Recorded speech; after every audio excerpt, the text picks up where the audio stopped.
అధిక బరువు అనేక సమస్యలకు కారణం. సాహితీ యోగా ఆన్లైన్ క్లాసులో జాయిన్ అవ్వండి. Welcome to Suman TV. నేను మీ సుమన్ టీవీ నాగ్. గత కొద్ది కాలంగా గనక మనం చూస్తే మంచు ఫ్యామిలీలో జరుగుతున్నటువంటి ఒక్కొక్క ఇన్సిడెంట్ సెన్సేషన్గా మారుతోంది. ఎక్కడో స్టార్ట్ అయింది, వెళ్ళే కొద్దీ తీగ లాగితే డొంకంతా కదులుతున్నట్లు ఫ్యామిలీ మొత్తం రోడ్డుకు వచ్చేస్తుందా అనేటువంటి అనుమానాలు అయితే మనకు రాక మానదు. అండ్ దానికి సంబంధించినటువంటి వాటిలో కనుక మనం చూస్తే అటు విష్ణు సైడ్ నుంచి, దానితో పాటు ఇటు మనోజ్ సైడ్ నుంచి కనుక మనం చూసుకుంటే ఎక్కడ స్టార్ట్ అయింది, అండ్ మోహన్ బాబు గారు దీనికి సంబంధించినటువంటి విషయంలో కనుక చూసుకుంటే ఏ విధంగా ఎలాంటి స్టెప్స్, అంటే అదే రాంగ్ స్టెప్స్ అయినా ఉండొచ్చు, రైట్ స్టెప్స్ అయినా ఉండొచ్చు, పబ్లిక్లోకి ఒక లైఫ్ వచ్చేసిన తర్వాత, అంటే ఫ్యామిలీకి సంబంధించినటువంటి ఇష్యూస్ వచ్చేసిన తర్వాత ఎక్కడెక్కడ మిస్టేక్స్ చేశారు అనేటువంటి దాంట్లో కూడా చూసుకుంటే ఎంటైర్ మంచు ఫ్యామిలీలో ఏం జరుగుతుంది, ఎక్కడ మొదలైంది, ఏ విధంగా ఉంది, ఎక్కడ దాకా వెళ్ళే అవకాశం ఉంది అనేది ఈరోజు మనతో పాటు హైకోర్టు అడ్వకేట్ అలగరి రవీంద్రనాథ్ గారు ఉన్నారు. అది వారి మాటలో తెలుసుకుందాం. Hello sir. హాయ్ అండి నాగరాజ్ గారు. స్టార్ట్ అయినటువంటి తీరు కనుక మనం చూస్తే అన్నదమ్ముల మధ్య గొడవలాగా స్టార్ట్ అయింది. కొద్దేళ్ల క్రితం, ఫ్యూ ఇయర్స్ బ్యాక్ అనుకుందాం, అక్కడ స్టార్ట్ అయింది. అక్కడ నుంచి కనుక మనం చూసుకుంటే ఇప్పటి వరకు రోజుకు ఒక సెన్సేషన్ ఆ ఫ్యామిలీ నుంచి బయటికి వస్తూనే ఉంది. దీనికి సంబంధించినటువంటి అంటే ఎక్కడ మొదలైంది, ఇది ఎందుకు ఇలా చిలికి గాలివాన్లా మారుతుందంటారు? మంచు మోహన్ బాబు గారు ఫ్యామిలీలో జరిగినటువంటి ఏదైతే ఈ సంఘటనలు ఉన్నాయో కొంతవరకు దురదృష్టకరమని చెప్పొచ్చు నాగరాజ్ గారు. ఎందుకంటే క్రమశిక్షణ, మా మారుపేరు, మా ఇల్లు క్రమశిక్షణ అని మంచు ఫ్యామిలీ మీద కొంతవరకు ప్రతి సందర్భంలో మోహన్ బాబు గారు ప్రతి సందర్భంలో చేసినప్పుడు కూడా ఇక్కడ మోహన్ బాబు గారి యొక్క పాత్ర, తన కుటుంబం విషయంలో తను ఏ రకమైన పాత్ర పోషించారు, హీరో పాత్ర పోషించారా, విలనీ పాత్ర పోషించారంది మనకు అందినటువంటి ఇన్ఫర్మేషన్ వరకు, మనకు అదేవిధంగా మంచు మనోజ్ గారు, మంచు విష్ణు తాలూకా కొంతవరకు ఆయన యొక్క ఫ్రెండ్స్ వాళ్ళంతా మనకు అందే ఇన్ఫర్మేషన్ నేను మీతో షేర్ చేసుకునే ప్రయత్నం చేస్తాను గారు. అయితే ఇది యాక్చువల్గా వాళ్ళ ఇంటి సమస్య, వాళ్ళ కుటుంబ సమస్య, వాళ్ళ ఫ్యామిలీలో ఉన్నటువంటి ఆస్తులు కావచ్చు, ఇవన్నీ కావచ్చు. కానీ ఇక్కడ 4 క్యారెక్టర్స్ ఉంటాయండి. ఒకటి మంచు మోహన్ బాబు గారు, మంచు లక్ష్మీప్రసన్న గారు, మంచు విష్ణువర్ధన్ బాబు అండ్ మంచు మనోజ్ బాబు గారు. ఈ నలుగురు సందర్భించిన విషయంలో ఈరోజు రోజుకొక కథను వినిపిస్తున్న సందర్భంలో ఒక్కొక్క క్యారెక్టర్ని మనం మాట్లాడుకోవాల్సిన అవసరం అయితే ఉంది. ఈరోజు ప్రతి ఒక్కరు మీడియా ఏంటంటే మంచు మనోజ్ గారు ప్రతి సందర్భంలో అక్కడికి వెళ్ళి, అంటే రీసెంట్గా మనకి గగన్ పహాడ్లో జరిగిన పోలీస్ స్టేషన్లో ఎఫ్ఐఆర్ అయిన సందర్భం నుంచి మనం మాట్లాడుకుంటే, రీసెంట్గా సంక్రాంతి ముందు రోజు జరిగినటువంటి సందర్భంలో మోహన్ బాబు గారు యూనివర్సిటీకి వెళ్ళి మంచు మనోజ్ బాబు గారు దాడికి ప్రయత్నించారన్నట్టుగా 200 మంది బౌన్సర్స్తో వెళ్ళి అక్కడ తన తాత అవ్వల సంబంధించి వాళ్ళ సమాధులను నేను దర్శించుకోవడానికి ఎలాగైనా వెళ్తానన్నప్పుడు అక్కడ గేటును వేసి అడ్డగించి ఈయనకి లోనికి రానివ్వకుండా కొంత అక్కడ ఒక డిస్టర్బెన్స్ వాతావరణం అయితే క్రియేట్ చేయడం జరిగింది. ఇక్కడ మీడియా చాలా వరకు అంటే మంచు మనోజ్ ఆస్తికి సంబంధించి, ఈ ప్రాపర్టీస్ సంబంధించి ఆయన ఇక్కడ అటాక్ చేస్తున్నారు అని ఒక రకమైన కథలు వినిపిస్తున్నాయి. కానీ ఇక్కడ తెలియనటువంటి ఒక అంతర్గత కోణాన్ని నేను మీతో షేర్ చేసుకునే ప్రయత్నం చేస్తాను. అసలు మంచు మనోజ్ బాబు గారి యొక్క లైఫ్ ఏ రకంగా జరిగింది, ఇందులో మోహన్ బాబు గారు మంచు మనోజ్ గారి యొక్క లైఫ్ స్టైల్లో ఆయన హీరో పాత్ర పోషించారా, ఒక తండ్రి పాత్ర పోషించారా, ఒక రియల్ స్టోరీయా, ఇది రియల్ స్టోరీ అంటే సినిమాలో జరిగిన కథని పూర్తిగా ప్రతిబింబిస్తుంది. ఈ చివరి లాస్ట్ స్టోరీ చూడండి, నేను చెప్పే కథనం చాలా ఇంట్రెస్టింగ్గా ఉంటుంది. ఇది మోహన్ బాబు గారికి సంబంధించి తన ఇంట్లో జరిగినటువంటి రియల్ స్టోరీకి చాలా అద్భుతమైన ట్విస్టులు ఉంటాయి. అంటే మంచు మనోజ్ గారి యొక్క లైఫ్ స్టైల్ సంబంధించి ప్రతి సందర్భంలో ఒక తండ్రి పాత్ర పోషించారా, పోషించలేదా మోహన్ బాబు గారు. కాసేపు మన విష్ణు గారిని పక్కన పెడితే మంచు మనోజ్ వర్సెస్ మంచు మోహన్ బాబు గారు, ఒక తండ్రి కొడుకుల మధ్య జరిగే ఏదే సంఘటన ఉందో దాన్ని నాకు తెలిసిన ఇన్ఫర్మేషన్ ప్రకారం నేను మీతో పంచుకునే ప్రయత్నం చేస్తాను. ఇక్కడ మంచు మనోజ్ గారు 1983 మే 20 తారీఖు నాడు చెన్నైలో జన్మించారు. మంచు మనోజ్ బాబు గారు అప్పటికే జన్మించినప్పటికే విద్యాదేవి గారితో మంచు విష్ణుబాబు అండ్ లక్ష్మీప్రసన్న గారు ఉన్నారు. కొన్ని కారణాల వల్ల ఆవిడ చనిపోయిన తర్వాత వాళ్ళ సిస్టర్ అయినటువంటి విద్యాదేవి గారి సిస్టర్ నిర్మలాదేవి గారిని మంచు మోహన్ బాబు గారు పెళ్లి చేసుకున్న తర్వాత అప్పుడు ఈ అబ్బాయి పుట్టాడు మంచు మనోజ్. అంటే వీళ్ళ ఇద్దరు తల్లు, అంటే మంచు విష్ణు గారి యొక్క మదరు, మంచు మనోజ్ గారి యొక్క తల్లులు కూడా అక్కా చెల్లెలుగా ఉండేవారు. అయితే అక్క చనిపోయిన తర్వాత చెల్లిని మ్యారేజ్ చేసుకున్న తర్వాత చెల్లికి మోహన్ బాబు గారు, అంటే మంచు నిర్మలమ్మ గారికి అదేవిధంగా మంచు మోహన్ బాబు గారు జన్మించిన వ్యక్తి ఈ మంచు మనోజ్ బాబు గారు. అయితే ఇక్కడ ఈయన 1983 మే 20 జన్మించిన తర్వాత చెన్నైలో ఆయన అక్కడే ప్రైమరీ ఎడ్యుకేషన్ చేశారు. అయితే చిన్నప్పటి నుంచి కూడా తండ్రి అడుగు జాడల్లో కాస్త ఈ సినిమా రంగం మీద ఆయనకి ఇంట్రెస్ట్ ఉండడం వల్ల స్టార్టింగ్లోనే 1995 రిలీజ్ అయినటువంటి మేజర్ చంద్రకాంత్ సినిమాలో ఎన్టీఆర్ గారి యొక్క చివరి సినిమా మేజర్ చంద్రకాంత్, ఆ సినిమాని చాలా ప్రెస్టీజియస్గా మోహన్ బాబు గారు తెరకెక్కించారు. ఆయన నిర్మాణ సారథ్యంలో విడుదలైన సినిమా మేజర్ చంద్రకాంత్. ఆ సినిమాలో ఒక పాత్ర పోషించారు మంచు మనోజ్ గారు. ఫస్ట్ టైం తెరంగేట్రం చేసిన సినిమా ఆ తర్వాత కొన్ని సినిమాల్లో మంచు మోహన్ బాబు గారి యొక్క బాల్య, అంటే చిన్నప్పటి పాత్రధారులుగా కొన్ని పాత్రలు వేశారు. ఈ సందర్భంలోనే కాస్త ఎడ్యుకేషన్ చేస్తేనే బాగుంటుంది, ఉంటుంది, ఈయన సినిమా రంగానికి మంచిది కాదని చెప్పినప్పుడు ఈయనకి మళ్ళీ అమెరికా పంపించి అక్కడ యూనివర్సిటీలో కూడా ఈయన గ్రాఫిక్ డిజైనింగ్ కోర్సు కూడా నేర్చుకున్నారు మంచు మనోజ్ గారు. తర్వాత రిటర్న్ అయిన తర్వాత ఇక్కడ జరిగిన సంఘటనలు ఈయన కెరీర్ ఎలా స్టార్ట్ అయిందని నేను మీతో షేర్ చేసుకునే ప్రయత్నం చేస్తాను. ఇక్కడ 2009లో వచ్చేసరికి అంటే ఈయన 2095 నుంచి మధ్యలో కెరీర్ డిజైన్ కోసం అమెరికా వెళ్ళడం, రిటర్న్ అయిన తర్వాత ఈయన సినిమా రంగం మీద నేను కూడా సినిమాలు తీస్తానడానికి ముందుగా వీళ్ళ అన్నయ్య అయినట్టు విష్ణువర్ధన్ బాబు గారు అప్పటికే సినిమా తీసి ఆయన ముందుగా విష్ణు రెండు ఒక సినిమాతో విష్ణువర్ధన్ గారు ఫస్ట్ సినిమా విష్ణు, ఆ సినిమాతో ఈయన తెరంగేట్రం చేసిన తర్వాత కొన్ని సినిమాలు అస్త్రం అని రకరకాల మూవీస్ తీసి కొంతవరకు ట్రాక్లో పడుతున్నప్పుడు తను కూడా సినిమాలు తీస్తానని చెప్పి ఇంట్రెస్ట్ చూపించారు. ఈ సందర్భంలో 2004లో రిలీజ్ అయినటువంటి తమిళంలో రిలీజ్ అయ్యి హిట్ అయినటువంటి తిరుడి అనేటువంటి ఆ సినిమా ధనుష్ గారు యాక్ట్ చేసిన సినిమా అక్కడ తమిళనాడులో చాలా హిట్ అయినటువంటి ఆ సినిమా తలగా కాపీ రైట్స్ తీసుకొని యాజ్ ఇట్ ఈస్గా తెలుగులో మరలా వేస్తామని చెప్పి ఈయన మరలా దానికి మంచు మనోజ్ గారు మొట్టమొదటి సినిమా తెలుగులో దొంగదని సదా హీరోయిన్గా తీసుకొని ఆవిడతో ఇక్కడ యాక్ట్ చేశారు.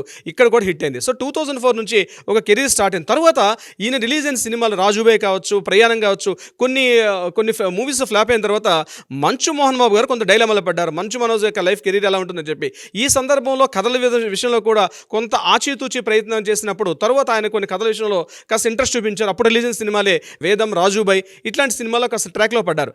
ఈ సందర్భంలో మంచు విష్ణువర్ధన్ గారు జగన్మోహన్ రెడ్డి గారు అంటే మాజీ ముఖ్యమంత్రి జగన్మోహన్ రెడ్డి గారు తలగా దగ్గర బంధువు అయినటువంటి ఈ వెరోనికా రెడ్డి అనే అమ్మాయితో ప్రేమలో పడడం జరిగింది. 2009లో ఈ విషయాన్ని గుర్తించినప్పటికీ 2009లో ఈ విషయాన్ని మంచు విష్ణువర్ధన్ గారు మోహన్ బాబు చెప్పిన వెంటనే ఆయన దీన్ని యాక్సెప్టెన్స్ ఇచ్చారు. అయితే ఇక్కడ దీనికి బిఫోర్ వచ్చిన స్టోరీ చెప్పాలి. మంచు మోహన్ బాబు గారు ప్రధానంగా భూమా నాగిరెడ్డి గారు అలాగే వాళ్ళ మిస్సెస్ రెడ్డి భూమా శోభ గారితో కొంత సినిమాల్లో ముఖ్యంగా మోహన్ బాబు గారి యొక్క సినిమాల్ని ఆయన డిస్ట్రిబ్యూట్ చేస్తూ ఒక మంచి సత్సంబంధాలు అంటే తెలుగుదేశం పార్టీలు ఉన్నప్పటికే మోహన్ బాబు గారికి భూమా నాగిరెడ్డి గారికి మధ్య అంటే నంద్యాల పార్లమెంటరీగా పనిచేస్తున్నటువంటి భూమా నాగిరెడ్డి గారితో కొన్ని సత్సంబంధాలు కలిగి ఉన్నారు అప్పటికే మోహన్ బాబు గారు. ఇదే తరుణంలో వాళ్ళ రెండో అమ్మాయి అయినటువంటి మౌనికా రెడ్డి గారితో ప్రేమలో పడడం జరిగింది. ఇదే సందర్భంలో మంచు మనోజ్ గారు ఇక్కడ గుర్తుపెట్టుకోవాల్సిన విషయం, మంచు మనోజ్ గారు ఎవరైతే భూమా నాగిరెడ్డి గారి తనకి చిన్న అమ్మాయితో ప్రేమాయణంలో ఉన్నప్పుడు ఆ అమ్మాయి పూర్తిగా టీడీపీ పార్టీ తలక ఫ్యామిలీ కుటుంబ సభ్యురాలు. మంచు విష్ణు విషయానికి వచ్చేసరికల్లా వెరోనికా రెడ్డి గారు జగన్మోహన్ రెడ్డి గారి యొక్క దగ్గర బంధువు అవడం వల్ల దగ్గర బంధుత్వం అంతా కూడా వీరద వైఎస్ఆర్సీపీ పార్టీ. ఈ రెండు అంటే అప్పటికి రాజశేఖర రెడ్డి గారు కూడా ఉన్నారు. అంటే రాజశేఖర రెడ్డి గారికి టీడీపీ పార్టీకి రెండు పార్టీలు యాక్చువల్గా అంటే వీళ్ళ ఫ్యామిలీలోకి పార్టీలు కూడా ప్రవేశించాయి. అయితే మంచు విష్ణు మ్యారేజ్కి యాక్సెప్టెన్స్ ఇచ్చి ఎందుకంటే ఈయన యాక్చువల్గా టీడీపీ పార్టీలు ఉన్నప్పుడు కూడా రాజశేఖర రెడ్డి దగ్గర బంధువు అదేవిధంగా జగన్మోహన్ రెడ్డి గారి దగ్గర బంధువు అనేటువంటి వెరోనికా రెడ్డి గారితో యాక్సెప్టెన్స్ ఇవ్వడం జరిగింది. ఇది గుర్తుపెట్టుకోవాల్సిన విషయం. ఆ విషయంలో ఏం జరిగిందంటే తర్వాత ఈ విషయాన్ని ఎవరు భూమా మౌనికా రెడ్డి గారు అదేవిధంగా మంచు మనోజ్ గారు లవ్లో ఉన్నట్టుగా ఈ విషయం తర్వాత తెలిసింది. అయితే ఇమీడియట్గా ఈ విషయం తెలిసినటువంటి మోహన్ బాబు గారు మందలించారు. ఎందుకంటే మనం ఆల్రెడీ వైఎస్ఆర్సీపీ పార్టీతో ఉన్నాం కాబట్టి భూమా నాగిరెడ్డి గారితో మౌనికా రెడ్డి గారితో రిలేషన్స్ కట్ చేసుకోమని చెప్పి చాలా సందర్భాల్లో మందలించడం కూడా జరిగింది. కానీ అప్పటికే డీప్ ప్రేమలో ఉన్నటువంటి మన మనోజ్ గారు ఈ విషయాన్ని అంత తొందరగా కట్ చేసుకోలేకపోయారు. ఈ సందర్భాన్ని చాలా ఫ్యామిలీలో అప్పటికే చాలా డిస్టర్బెన్సెస్ అనేది స్టార్ట్ అయింది. ఇన్ ద ఇయర్ ఆఫ్ 2010-2009లోనే స్టార్ట్ అయింది. ఇలా ఉంటుండగా వెరోనికా రెడ్డి గారి తలగా దగ్గర బంధువు అయినటువంటి ప్రణతి గారితో మ్యారేజ్ చేసిస్తే కాస్త మర్చిపోతాడు మౌనికా రెడ్డి అని చెప్పి ఇక్కడ మోహన్ బాబు గారు కొంత తండ్రి పాత్రనే బహుశా ఇక్కడ ఈ ట్విస్ట్లోనే అక్కడ స్టార్ట్ అయిందని చెప్పుకోవచ్చు. ఈ విషయంలో ఏం చేశారంటే వెరోనికా రెడ్డి గారి తలగా దగ్గర బంధువు అంటే ప్రణతితోటి ఈయనకి 2010లో మ్యారేజ్ చేసేసారు మంచు మనోజ్ తోటి. ప్రణతి గారితో మంచు మనోజ్ గారికి మ్యారేజ్ చేయడంలో కీలక పాత్ర పోషించారు మంచు మోహన్ బాబు గారు. అయితే దీనికి సంబంధించి 2009 నుంచి 2015 వరకు పీకల్లోతో ప్రేమలో మౌనికా రెడ్డి గారితో ఉన్నారు. ఒకరికొకరు సంబంధం అంటే ఒకరినొకరు విడిచిపెట్టుకోలేనండి డీప్ లవర్స్గా ఉన్నారు. 2015లో ప్రణతి రెడ్డి గారితో మ్యారేజ్ అయిన తర్వాత వీళ్ళిద్దరి మధ్య సఖ్యత కూడా అన్యోన్యత లేకుండా ఉండిపోయింది. కానీ తండ్రి మాట నన్ను యాక్సెప్టెన్స్ ఇచ్చి మంచు మనోజ్ గారు ఈ మ్యారేజ్కి యాక్సెప్ట్ చేశారు. తర్వాత 2015లో అమ్మాయి చార్ట్ అకౌంట్ చేస్తున్నారు. ఆ అమ్మాయి యూఎస్ వెళ్ళిన తర్వాత ఈయన కూడా యూఎస్ఏ వెళ్ళారు. కొద్ది రోజులు ఉండాల్సి వచ్చింది. కానీ ఇక్కడ మౌనికా రెడ్డి గారితో ప్రేమ ఆయన తన లవర్ని తను మర్చిపోయిన పరిస్థితిలో మరలా అమెరికా నుంచి వెనక్కి తిరిగి వచ్చేసారు మనోజ్ గారు. అయితే ఈ వెళ్ళి రావడం ఇక్కడ ఈ ప్రేమ ఆయన తండ్రి నుంచి మందలింపులు ఇటు చూస్తే పేరెంట్స్ యాక్సెప్టెన్స్ చేయకపోవడం తన కెరీర్ పూర్తిగా అక్కడ నుంచి 2014-2015 నుంచి తన కెరీర్ అయితే పూర్తిగా నాశనం అయిపోయింది. మంచు మనోజ్ గారు తన కెరీర్ మీద దృష్టి పెట్టలేకపోయారు. ఈ సందర్భంలో 2016లో ఇమీడియట్గా మౌనికా రెడ్డి గారికి గణేష్ రెడ్డి అని చెప్పి ఒక పారిశ్రామికవేత్తతోటి మౌనికా రెడ్డికి కూడా మ్యారేజ్ అయిపోయింది. మ్యారేజ్ అయినప్పుడు కూడా ఆమె కూడా హస్బెండ్ తోటి సరిగ్గా ఉండని పక్షంలో ఈయన మరలా అమెరికా నుంచి ఇండియాకి రావడం.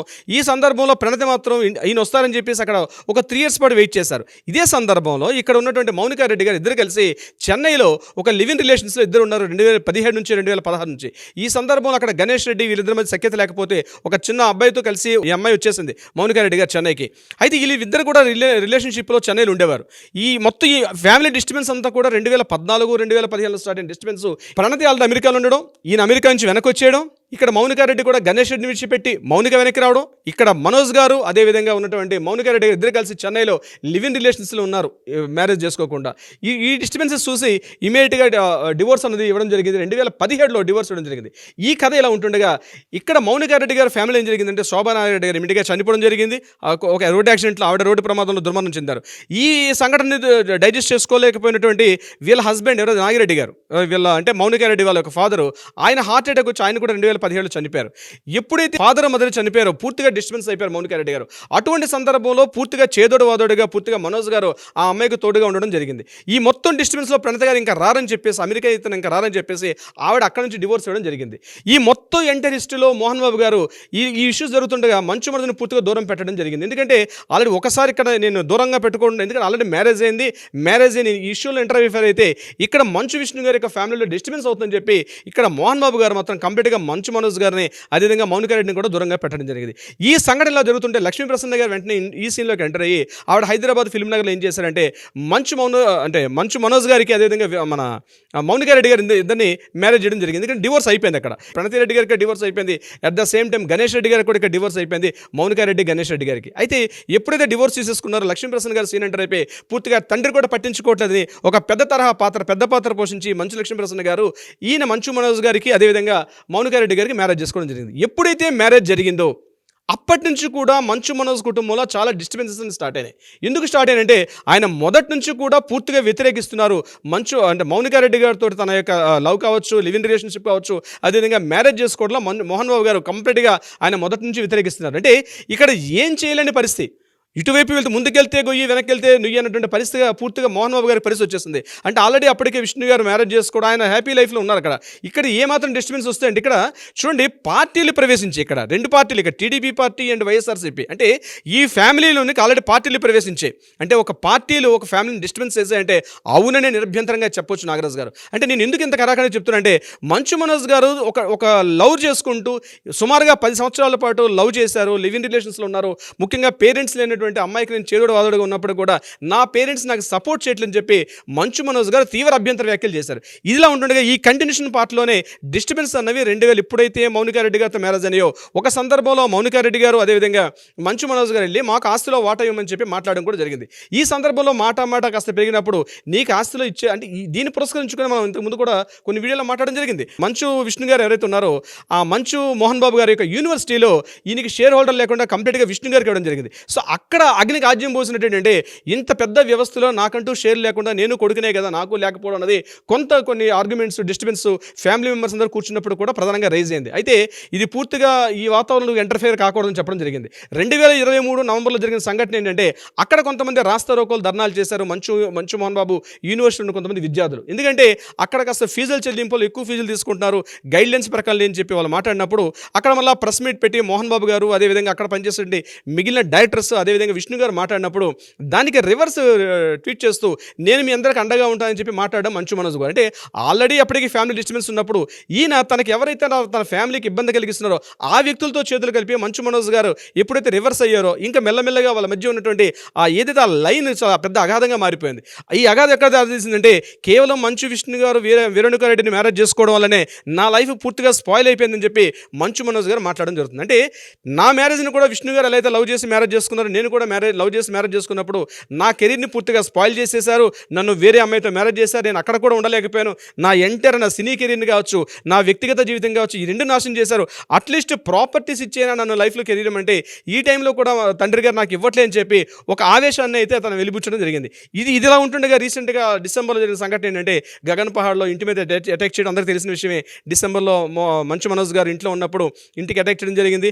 ఆ విషయంలో మోహన్ బాబు గారు ఇమీడియట్గా పోలీస్ స్టేషన్లో ఎఫ్ఐఆర్ నమోదు చేయడం, దానికి ఎగ్నిస్ట్ కౌంటర్ పాయింట్గా ఈయన కూడా ఎఫ్ఐఆర్ నమోదు చేయడం, వీరిద్దరు కలిసి సైబరాబాద్ పోలీస్ కమిషనర్ ఇద్దరిని పిలిచి అంటే మంచు విష్ణు గారిని మంచు మనోజ్ గారిని పిలిచి మాట్లాడినప్పుడు సంవత్సరం రోజుల పాటు కూడా ఎవరు కూడా ఎటువంటి ఆయుధాలు ధరించకుండా బౌన్సులు ధరించకుండా పూర్తిగా రెగ్యులర్ లైఫ్ స్టైల్ ఉండమని చెప్పి సైబరాబాద్ కమిషన్ నుంచి కూడా వీళ్ళకి ఆజ్ఞలు కూడా రావడం జరిగింది. అయితే ఇదిలా ఉంటుండగా రీసెంట్గా 2 days బ్యాక్ సంక్రాంతి సందర్భంగా తిరుపతిలో జరిగిన సంఘటన మరి కాస్త మళ్ళీ వివాదాన్ని రేకెత్తించింది. ఏ రకంగా అంటే సంక్రాంతి సందర్భంలో ప్రతి ఏటా సంక్రాంతి సందర్భంగా వెళ్ళి అక్కడ మోహన్ బాబు యూనివర్సిటీలో కుటుంబ సమేతంగా ప్రతి ఏడాది చేసుకోవడం అలవాటు. ఈ విషయంలో ఈ సంవత్సరం మాత్రం మంచు మనోజ్ గారి కుటుంబాన్ని పూర్తిగా దూరం పెట్టి మంచు విష్ణు గారి ఫ్యామిలీ తన ఫ్యామిలీ పూర్తిగా తన మనవలు ముని మనవలతో కలిసి హ్యాపీగా చేస్తున్న సమయంలో నా తాత అవ్వల్ని ఆ సమాధానం చూడాలనే ఉద్దేశంతో ఆ యూనివర్సిటీ మీద అటాక్ చేసినప్పుడు పూర్తిగా బారికేడ్స్ అక్కడ గేట్స్ వేసేసి మళ్ళీ రిపీట్ అనమాట. మనం ఏదైతే గగన పహాడ్ ఆయన ఫామ్ హౌస్ ఏదైతే చూసామో ఇదే స్టోరీ యాసిస్గా మళ్ళీ అక్కడ రిపీట్ అయింది. ఈ సందర్భాన్ని అయితే పోలీస్ కేసులు మాత్రం కాలేదు. ఇదిలా ఉంటుండగా రీసెంట్గా ఈ రోజు చేసుకున్న ట్వీట్స్ ఏంటంటే ఇక గట్టిగా అంటే ఆ స్టేజ్ పూర్తిగా జరిపి ఫ్రాడ్ కుక్క అని తిట్టుకునే స్టేజ్ కూడా దిగిపోయారు. ఇంకా అంటే రోడ్డు సైడ్ కొట్లాడుకున్నటువంటి ఒక మామూలుగా అన్ఎడ్యుకేటర్స్ ఎలా అయితే చేసుకుంటున్నారో అంటే ఆ స్థాయికి దిగజారిపోయారు మంచు ఫ్యామిలీ యొక్క అన్నదమ్ములు ఇద్దరు కూడా. అంటే ఇక్కడ ఈ స్టోరీ ఎంటైర్ స్టోరీ ఇప్పుడు మనం ఏదైతే ఎపిసోడ్ మాట్లాడుకున్నామో ఒక సినిమా స్టోరీ రియల్గా తీస్తే ఒక పూర్తి స్థాయిలో ఒక 2.5 hours 3 hours మూవీకి తీయొచ్చు. అంత అద్భుతమైన స్టోరీకి మోహన్ బాబు గారు తన జీవితమే నా సినిమా అన్నప్పుడు నిజంగా తెలియకుండానే ఏదైతే తన లైఫ్లో జరిగిన ఈ రియల్ స్టోరీని ఒక రియల్ స్టోరీగా మార్చేశారు మోహన్ బాబు గారు. చివరికి ఏమైనప్పుడు కూడా ఇద్దరు కొడుకుల మధ్య నలిగిపోయిన ఒక తండ్రిగా ఈ వృద్ధాప్యంలో మాత్రం ఆయన తీరని ఒక కంఠఘోష మిగిలింది. ఎటు చెప్పలో తెలియని పరిస్థితి, ఎవరికి న్యాయం చేయాలని తెలియని పరిస్థితి, కరవమంటే కప్ప కోపం విడవమంటే పాము కోపం అన్నట్టుగా ఎవరిని ఏ మాట అనుకోలేని పరిస్థితులు. లక్ష్మీ ప్రసన్న గారు పూర్తిగా తన స్తబ్దంగా ఉండిపోవడం, ఎవరు మాట్లాడినా మీడియా మీద విరుచుకుపడడం, ఈ తీవ్ర ఆరోపణలు దీనిలో రీసెంట్గా మీడియా ప్రతినిధులు దాడి చేయడం, అవి ఒక కేసులు అవ్వడం, అంటే గందరగోళం అంత వ్యవహారం అంతా కూడా అస్తవ్యస్తం అయిపోయింది. ఒక క్రమశిక్షణ లేనటువంటి వ్యక్తి ఎలా ఉంటారో ఈరోజు క్రమశిక్షణ మాది అని చెప్పుకున్నటువంటి మోహన్ బాబు గారి కుటుంబంలో నాగరాజ్ గారు ఇదొక వెబ్ సిరీస్ అయిపోయిందని చెప్పడంలో ఏమాత్రం డౌట్ లేదు సార్.